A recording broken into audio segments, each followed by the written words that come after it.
It's mailbag time here on Chicago Bears Now. I'm your host, Harrison Graham. Today's show presented by Manscaped. Go to manscaped.com/chat. Those guys are going to give you 20% off plus free shipping at checkout. We'll tell you about some of their products coming up in just a few minutes. Let's start today's mailbag with King of the Jungle. Golladay is better than Robinson.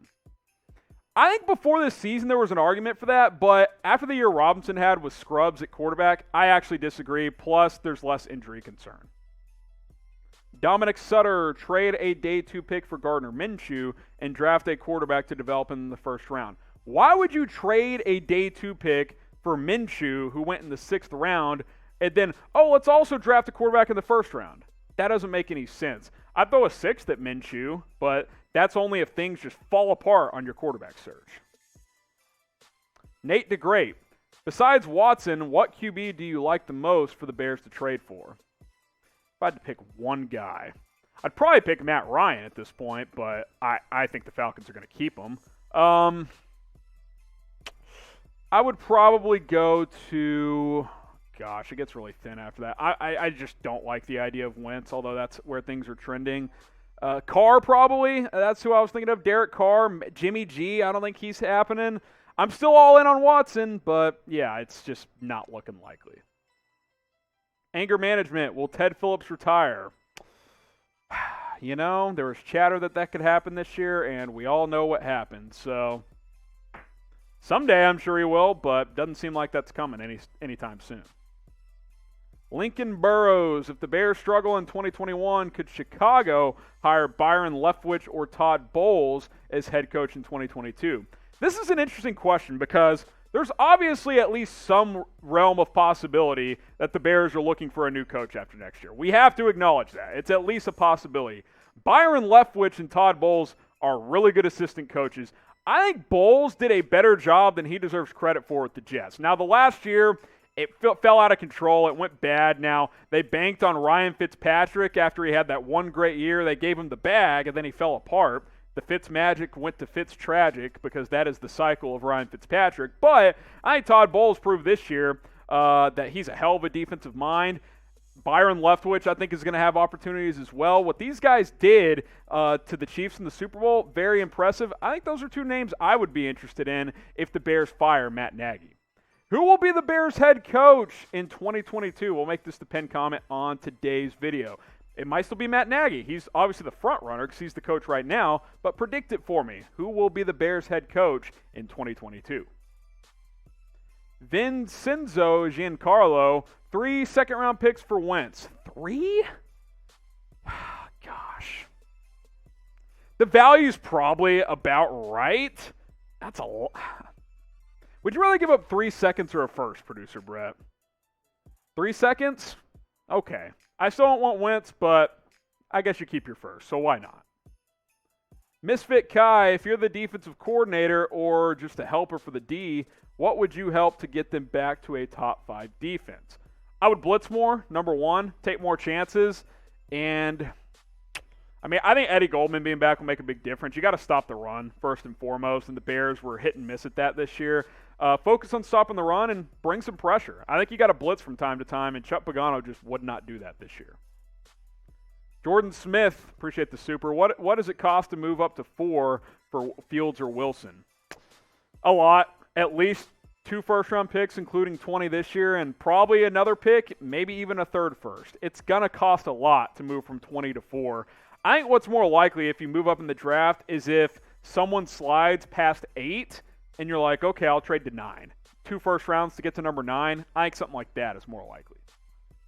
Now, we mentioned today's show presented by Manscaped. It's not going to cost you much at all because we got 20% off and free shipping at checkout for all of their men's grooming products, including the Perfect Package, which comes with all kinds of stuff, including the Lawnmower 3.0. Look, I gave up on shaving downstairs because I just had too much razor burn, and then Manscaped reached out and was like, we'll change your lives. I was like, dude, I'm not doing it. I've had too many bad experiences. And they're like, give us a chance. Well, just try this product. It's been life-changing. My wife appreciates it as well. So will your wife or girlfriend. You know what I mean? You take advantage downstairs, you're going to get advantage later on in the evening. Not the smoothest read, but the smoothest shave you will ever have. Manscaped.com/chat. Get 20% off and free shipping. Go check out their products. We love Manscaped. Torian Whitfield, did the Eagles ask for too much from the Bears or Colts? Fuck yes. We talked about that during our rumors and news section. Yeah, we'll have to censor that one out. I'm being silenced. Carson Wentz is not worth 2+ first-round picks. It's as simple as that. And now reports are surfacing from people like Albert Breer like, yeah, and it's not even really a report. It's more of the Eagles clearly are asking for too much, and obviously they are. So, yeah, for Smoking Jays, they're asking for way too much for Carson Wentz. Doug Dyer, if the Bears had their choice of QB through 2 through 5 in the draft, who would they pick? So, obviously not Lawrence. So, Smith, Fields, Wilson, Lance, and Mack. I think it's Wilson or Fields. I don't know which one. I like Wilson's upside more. I think Fields is maybe a safer pick. I don't know. I think they both have boom-bust potential, but it would be one of those two guys, I think. Quick shout-out to Joe Lacosto. Appreciate the super chat. Ask me a question, Joe. We'll answer it for you. We got a few minutes left. Kazin for life. Why is Ryan Nall on the roster? We need a real fullback. I'm kind of indifferent on both of those. I don't know if you need a fullback, and I don't really care if he's on the roster. He's a free agent. They might just let him go. So I'm not going to get concerned about my fourth running back. Sorry. Jake Adams, if Chris Godwin does not resign, would you get him? I think he'll cost too much money if we try to get Dak. Well, yeah. If you somehow were able to get Dak, you're not getting Chris Godwin. After Golladay, if you don't re-sign A-Rob, I would say Chris Godwin's that next guy I'd go look at, but he's going to cost a lot. That's why I'm still team sign the guy you know. Just sign AR. It's as simple as that. Your friend, Juju just in case, but hopefully they extend AR. Juju's kind of in that Corey Davis realm for me. Like, they're not going to fully replace Robinson, but they're at least solid players. If you get Juju for like $11 million and let Robinson go for 20, then yeah, I guess it's not the worst thing ever, but just know you're not going to have a number one receiver because Juju proved without Antonio Brown, he's not the same guy. Will the Bears make the playoffs next season? Type Y for yes, type N for no. I reserve my right to answer this question after I know who the quarterback is. Get your votes in. Y for yes, N for no. I want to hear from you guys about this one.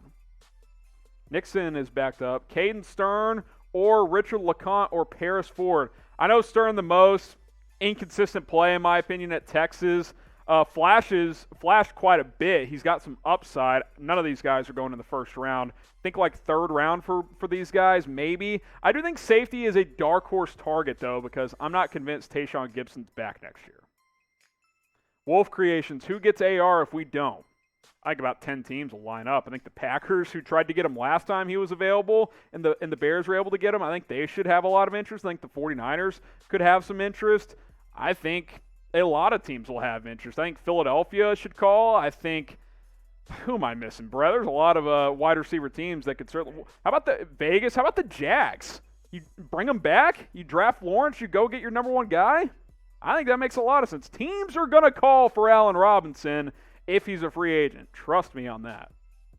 AKA Chicago, if you are Ryan Pace and you want Watson, who would you let talk on the call, Pace or Matt Nagy? Well, he's not going to – I mean, if Pace is in charge, he's going to talk, but I'd rather have Nagy talk because he evaluated Watson and loved him when he was with the Chiefs, and we know Pace liked Trubisky. So, yeah, I wish it was Nagy, but I think we know how that goes. Appreciate everybody who joined us on today's show. Subscribe because we go live every Tuesday at 4 o'clock Eastern and 3 o'clock Central Time. Turn on those notifications as well because YouTube will actually send you a 30-minute countdown reminder like, oh, Bears Now is going live in 30 minutes. So subscribe, turn on those notifications, join us every single Tuesday. That's the only way you can join our live mailbags. Also, I wanted to show you guys this. We have a bunch of channels here at Chat Sports. If you didn't know this, Chicago Bears Now is one of our many channels, part of the Chat Sports network on YouTube. We have a Dallas Cowboys channel, closing in on 90,000 subscribers. Our Las Vegas Raiders channel, over 73,000. 49ers at 32. We're just a few away from 22 here on Bears Now. Seahawks and several others as well. I'm trying to close the gap on the 49ers. I've made a lot of progress, but I'm trying to get, yeah, don't let the Seahawks catch us. The fucking Seahawks, come on. Subscribe, help me out, youtube.com/BearsNow. Got a couple more questions. I'm being told no more F-bombs. What slot could we get? You can play Godwin in the slot. He's going to cost too much. I like, who did I miss in the free agent targets video? The slot receiver. Curtis Samuel. Couldn't think of his name. Thank you, producer Brett, who's always helping us out here. I loved the idea of Curtis Samuel. I think a team's probably going to overpay for him, but hey, maybe it's the Bears. Who knows? Ryan Pace does like to overpay. Colleen Scott, love the channel. Which quarterback gives us the best chance to win? Wentz, Darnold, or Carr? Carr. Right now, Carr. Long term out of those, probably Wentz or Darnold, because I think Carr's probably hit his ceiling. You could argue that Wentz and Darnold haven't. They're younger. We've seen Wentz's peak is better than Carr. I think that's undisputed. The question is, can he get back there? Shrug emoji. I don't know. And I don't know what Darnold is. Maybe he's great. Maybe he's awful. Right now, if you had to pick one, he's awful. So I think right now, if you're trying to win this year, Carr gives you the best chance. But long term, probably one of those other two. Last one here, Bears Football 101. Namsa Nasralid in the second. I'm not going to lie. Tom, help me out here. Who is Namsa Nasralid? Florida State safety. Hey, I'm down for a safety. Don't know enough about him. Hey, slide in my DMs at HGramNFL. If you want me guys to study some certain prospects, I can try to do that in my free time here. Tom's telling me he's one of the better safeties in the draft. We'll have to wait and see. Like I said, Tayshaun Gibson, if he's not back next year, drafting a safety in round 2 or 3 could be possible. If we didn't get to your question, I'm sorry. Go follow me on Twitter at HGramNFL. We'll answer as many as we can. You can slide in my DMs as well. They are always open.